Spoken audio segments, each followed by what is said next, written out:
On the summit of Mount Hermon, 200 beings make an oath. They have looked down from heaven and seen the daughters of humanity. They desire wives and children, but their leader fears the others will retreat when they understand the cost. So they bind themselves together with curses. No one will abandon the plan. No one will escape the guilt. Then they descend. The Book of Enoch calls them watchers. Genesis calls them mysterious figures, sons of God. Later tradition calls them fallen angels. According to the Enochic story, their unions with human women produced the Nephilim, giants whose hunger and violence helped drag the pre-flood world toward judgment. That is what the ancient text says. It does not say DNA. It does not describe genetic laboratories. It does not call the Watchers extraterrestrials, and it does not identify biblical chariots as aircraft. Those are modern theories attached to the story thousands of years later. Tonight, we will follow the story from the oath to the giants, from the giants to the flood, and from the flood to the manuscripts that survived. Then we will draw the line that sensational retellings often erase, the line between an ancient narrative and a modern reconstruction. The trail begins with a man who barely seems to have a story at all. In Genesis, Enoch is the seventh patriarch from Adam. He lives 365 years, walks with God, and disappears because God takes him. That brief notice created an enormous imaginative space. If Enoch entered the heavenly realm, later readers asked, what secrets did he learn there? What could he reveal about the world before Noah? The collection now called First Enoch answers those questions through several compositions. Its earliest major section is commonly known as the Book of the Watchers, covering chapters 1 through 36. Scholars usually place this work in the early Second Temple period, often around the 3rd century before the Common Era. The story is set before the flood, but the surviving literary work comes from a much later Jewish world. If you want the text before the speculation, subscribe now. Genesis 6 gives the seed of the story. Humanity multiplies. The sons of God see that human women are beautiful and take wives. The Nephilim are on the earth, and the passage calls them mighty men of old, men of renown. The grammar is compact enough to sustain debate. Are the sons of God divine beings, human rulers, or descendants of a particular line? Are the Nephilim explicitly their children, or figures already present when the unions occur? Ancient and modern interpreters have answered differently. The Book of the Watchers gives one unmistakable answer. The sons of God are heavenly watchers. Their leader is commonly called Shemahaza. 200 of them descend in the days of Jared. They choose Mount Hermon as the place of their oath.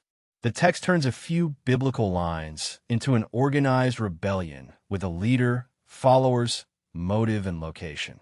The word watcher itself belongs to an ancient celestial vocabulary.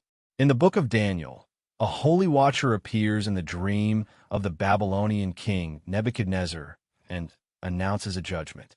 The term suggests a being who remains awake, watches, and participates in the order of heaven. That makes the rebellion sharper. These are not outsiders who stumble into a sacred boundary. They are beings defined by vigilance who choose not to keep their own watch. Their first transgression is desire without limit. They take human wives and enter into sexual unions with them. The women conceive and give birth to giants. Their second transgression is instruction without limit. The Watchers teach human beings knowledge associated with their heavenly perspective. The lists vary across translations and witnesses, but they include metalworking for weapons, blades, shields, ornaments, cosmetics, roots and plants, enchantments, astrology, and the movements of heavenly bodies. The names matter because responsibility is divided. Shemahaza leads the oath, while Azazel becomes the central symbol of corrupt instruction in the judgment scene. Other watchers are connected with signs, stars, clouds, earth, and moon. The catalog is not a blueprint for lost machines. It is a map of a world in which every domain of knowledge has a heavenly guardian and every revelation has a proper time. Later in the book, Enoch is shown ordered courses of sun, moon, winds, and seasons. That authorized revelation is placed against the Watcher's unauthorized teaching. The contrast suggests that the story is not hostile to knowledge. Enoch receives secrets through obedience and records them as a witness. The Watcher sees and distributes secrets through desire. The issue is not information alone. It is authority, purpose, and moral order. One modern retelling imagines a bargain in which human fathers exchange daughters for technology. The ancient text does not clearly narrate that transaction. It places the unions and the forbidden teaching in the same rebellion. But the bride for technology deal is an inference. The distinction matters because Enoch's own accusation is already severe. The Watchers take what belongs to their station and release it through disobedience. Their knowledge does not arrive as neutral education. It arrives with domination, seduction, and bloodshed. Which was more dangerous in the story, the giants or the knowledge their fathers released? Write giants or knowledge in the comments below. The children grow beyond the capacity of the earth to feed them. They consume human labor. Then they consume animals. Then they turn upon human beings and upon one another. The language is grotesque because the story is building a world in which appetite has escaped every boundary. The giants are the physical image of excess. They are too large, too hungry, and too violent for creation to contain. The Watchers wanted families, but their attempt to possess human life produces children who destroy it. Some versions give the giants a fantastically impossible height. That number has fueled literal calculations and online claims, but its excess belongs to the rhetoric of apocalypse. The story wants the reader to feel that ordinary human scale has collapsed. Turning the number into a museum measurement can miss the warning built into its impossibility. Another ancient work known as the Book of Giants develops the same world from nearer the giants' perspective. Fragmentary copies were preserved at Qumran. In those remains, giant figures receive ominous dreams and learn that their power will not save them from judgment. The existence of this related work shows how fertile the Watcher cycle became. Ancient communities did not preserve only one paragraph about monstrous offspring. They built a library of stories around the rebellion and its end. Human cries rise from the earth. In heaven, Michael, Uriel, Raphael, and Gabriel see the bloodshed and carry the accusation before the Most High. Judgment is assigned in parts. Noah must be warned about the coming destruction. Azazel, associated especially with corrupting arts and weapons, is bound and cast into darkness. The giants are turned against one another. Shemahaza and his companions are imprisoned to await final judgment. At this point, the story reveals that the Watchers have lost access to the court they once served. They approach Enoch and ask him to write a petition on their behalf. The reversal is brutal. Heavenly beings who are supposed to watch over the human world now need a human scribe to speak for them. Enoch writes, he falls asleep near the waters of Dan and is carried in vision through a house of crystal and fire toward the throne. The petition is rejected. The Watchers will see the death of their giant sons. They will find no peace and no forgiveness for the breach they chose together on Hermon. The heavenly architecture intensifies the verdict. Fire surrounds the walls. A throne like crystal blazes beyond human approach. Enoch trembles and falls. The Watchers once crossed realms as if heaven's order were theirs to ignore. Now even their messenger can enter the court only by invitation. When Enoch returns, he finds the Watchers gathered in fear. He reads the sentence. Their authority is gone. Their children are doomed, and the immortal future they imagined through human families has become the means of their humiliation. The oath that was designed to prevent betrayal has made escape impossible. Then comes the element that makes the Enochic Nephilim story larger than the flood. The bodies of the giants die, but their spirits remain. Because the giants were born from heavenly beings and mortal women, the text says their spirits become evil spirits on earth. They oppress, attack, and mislead until the final day. In this framework, the Watcher rebellion explains three problems at once: the violence before the flood, the forbidden knowledge that accelerated it, and the continuing presence of evil spirits after the giant bodies were destroyed. Heaven has answered, but the consequences cannot simply be washed away. Subscribe before we test the modern DNA and aircraft claims against the words that actually survived. The phrase fallen angels' DNA sounds precise. It creates the impression that an ancient author described a biological process which modern science can now decode. But first, Enoch never uses a concept equivalent to DNA. It says heavenly watchers take women and father giant offspring. Ancient people understood ancestry, inherited traits, and the differences between kinds of beings. That is not the same as molecular genetics. Translating the story directly into chromosomes, laboratories, or engineered hybrids imports a 21st century mechanism into a pre-modern text. A modern reader may propose genetic engineering as a speculative analogy, but the analogy cannot be used as evidence that the text contains genetic engineering. The argument becomes circular. The theory is inserted into the story, then the story is quoted as proof of the theory. The same problem appears when watchers become extraterrestrials. The ancient category is celestial or divine being. That category belongs to a religious cosmos of heaven, earth, angels, judgment, and sacred boundaries. Extraterrestrial belongs to a modern cosmos of planets, biological species, and travel through physical space. The words can be compared, but they are not interchangeable. Nothing in the Enochic manuscript trail demonstrates that the Watchers came from another planet. Then there are the chariots. Biblical visions use storm, throne, and chariot imagery to describe divine movement and presence. A modern interpreter can imagine machines behind that imagery, but the text does not offer engines, materials, controls, or a technical description. Calling every chariot an aerospace vehicle does not recover lost engineering. It replaces symbolic and theological language with a preferred modern picture. The podcast source takes one further step. It imagines the giant kingdoms fighting a technological war before the flood. First, Enoch does describe conflict among the giants. It does describe forbidden metalworking and weapons. It does not describe advanced aircraft, electrical systems, or an industrial civilization. No accepted archaeological evidence confirms a global high-technology empire ruled by angel-human hybrids. This boundary does not make the ancient story less dramatic. It makes our reading more honest.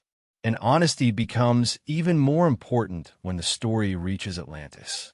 Plato's dialogues Timaeus and Critias describe Atlantis through a story told to Solon by Egyptian priests. The god Poseidon receives an island, joins with a mortal woman named Cleito, and fathers 10 sons who rule its divisions.